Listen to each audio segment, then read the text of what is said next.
అనుకోని సంఘటనలతో ఒక్కోసారి అదృష్టం కలిసి రావచ్చు. ఇక రాజకీయాల్లో అయితే ఎప్పుడు ఎవరికి ఏ పదవి వస్తుందో అర్థం కాదు. కాలం కలిసొస్తే పదవులు పరిగెత్తుకొస్తాయి, కొందరికి చేదాకా వచ్చి జారిపోతాయి. అలానే గత ఎన్నికల్లో కామారెడ్డి స్థానం నుంచి ఎమ్మెల్యేగా గెలుపొందే అవకాశం షబ్బీర్ అలీకి ఉండేది.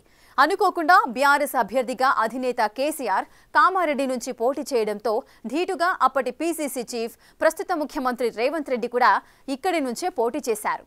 దీంతో తన స్థానాన్ని షబ్బీర్ అలీ త్యాగం చేసి హుటాహుటిన నిజామాబాద్ అర్బన్ నుంచి పోటీ చేయాల్సి వచ్చింది. గెలిస్తే షబ్బీర్ అలీకి మంత్రివర్గంలో మొదటి ప్రాధాన్యతతో చోటు దక్కేది. కానీ స్థానం మారడంతో షబ్బీర్ అలీ ఓటమి పాలయ్యారు.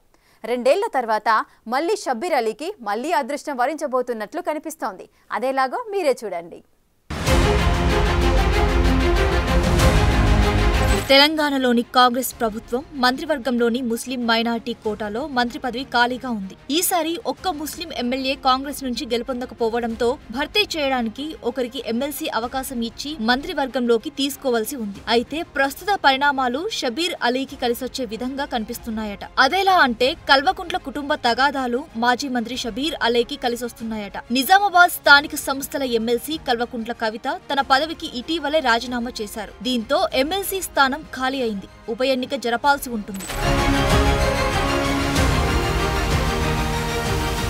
2021 డిసెంబర్లో పోలింగ్ జరగగా 2022 జనవరి 5న కవిత ఎమ్మెల్సీగా ఎన్నికయ్యారు. ఇంకా 2 ఏళ్ల 3 నెలల పదవీ కాలం ఉంది. రాజీనామాతో ఉప ఎన్నిక అనివార్యం కాగా కాంగ్రెస్ పార్టీ అభ్యర్థిగా షబ్బీర్ అలీ పోటీ చేసే అవకాశాలు స్పష్టంగా ఉన్నాయట. ఇప్పుడే ఉప ఎన్నిక జరగడం సాధ్యం కానప్పటికీ కొద్ది రోజుల తర్వాత అయినా షబ్బీర్ అలీకే అవకాశాలు స్పష్టంగా ఉన్నాయంటున్నారు. ప్రస్తుతం రాష్ట్ర ప్రభుత్వ సలహాదారుగా ఉన్న షబ్బీర్ అలీ ఎమ్మెల్సీగా గెలిస్తే రాష్ట్ర మంత్రివర్గంలో చేర్చుకునే అవకాశం ఉందంట.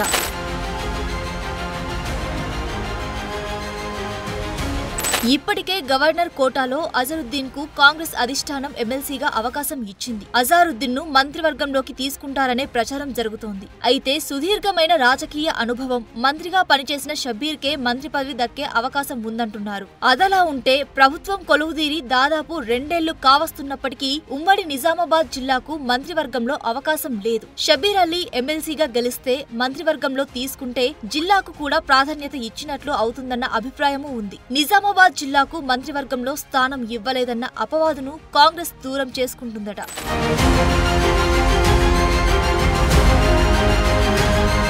నిజామాబాద్ స్థానిక సంస్థల ఎమ్మెల్సీ ఉప ఎన్నిక ఇప్పట్లో జరిగే అవకాశం లేదు. స్థానిక సంస్థల ఎమ్మెల్సీ ఎన్నిక జరగాలంటే ఎంపీటీసీ, జెడ్పీటీసీ, కౌన్సిలర్లు, కార్పొరేటర్లు ఉండాలి. ప్రస్తుతం ఈ పదవులన్నీ ఖాళీగా ఉన్నాయి. ఈ నెలలో స్థానిక సంస్థల ఎన్నికలు జరిగే అవకాశం ఉంది. దీంతో ఎంపీటీసీ, జెడ్పీటీసీ స్థానాలు భర్తీ అవుతాయి. మొత్తం ఉమ్మడి జిల్లాల్లో స్థానిక సంస్థల ఎమ్మెల్సీ ఓట్లు 811 ఉన్నాయి. ఇందులో ఎంపీటీసీ, జెడ్పీటీసీ ఓటర్లు 596గా ఉండగా ఇక కార్పొరేటర్లు, కౌన్సిలర్లు కలిపి 215 ఉన్నాయట.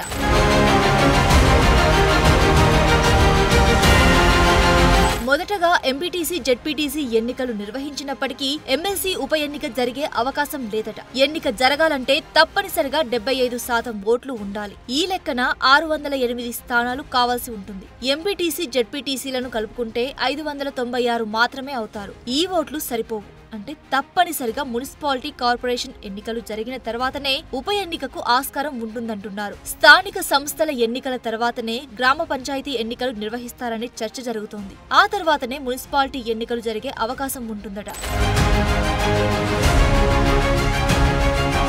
ఈ పరిస్థితుల్లో మున్సిపాలిటీ ఎన్నికలకు మరో 3 నెలలు సమయం పట్టే పరిస్థితి నెలకొంది. అయినప్పటికీ మరో 2 ఏళ్ల పదవీ కాలం ఉంటుంది.